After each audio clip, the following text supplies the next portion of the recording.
tous, dans cette vidéo nous allons essayer d'exprimer la transformée en Z de cette séquence impulsion, donc qui n'est pas une impulsion unitaire, hein, c'est une impulsion dont la valeur vaut 4, donc qui ne vaut pas 1 comme une impulsion unitaire.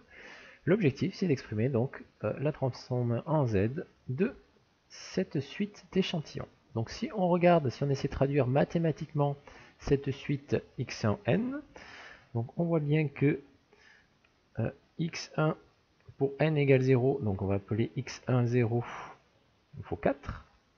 Et pour toutes les valeurs, toutes les autres valeurs, donc x1 n, donc pour toutes les autres valeurs de n, x1 n va valoir 0, donc si n est différent de 0. Voilà, donc ça c'est la traduction mathématique de ma séquence impulsion. Maintenant j'aimerais bien traduire ça sous forme de transformée en Z, donc c'est une autre formulation mathématique qui va nous permettre de faire des calculs.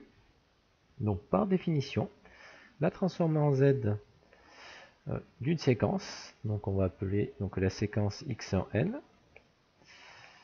va être égale, donc si on la note, donc on peut la noter aussi grand X1 de Z, et donc par définition, ça va être égal à la somme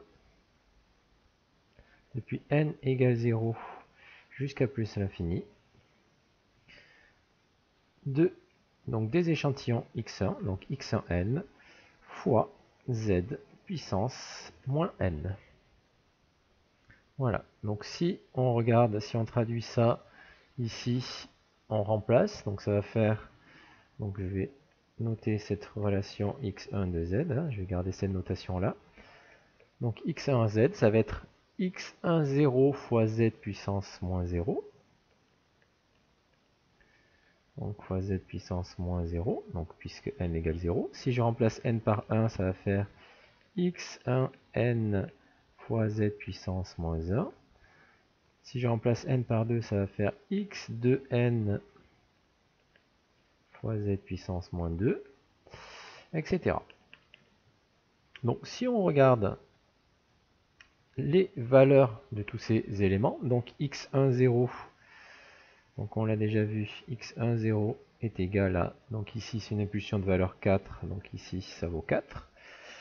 Z puissance moins 0, donc c'est un terme puissance 0, donc ça va être égal à 1. Ensuite, x1n vaut 0, x2n vaut 0, etc. Voilà, donc nous allons obtenir x1 de z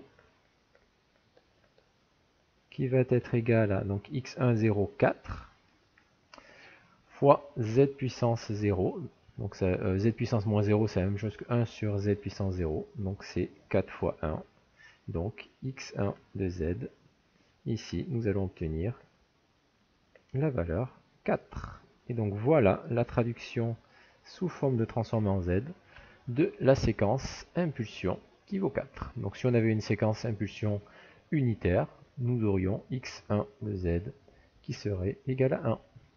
Voilà pour la séquence impulsion. Dans une prochaine vidéo, nous étudierons la transformée en z de la séquence échelon. Merci à tous.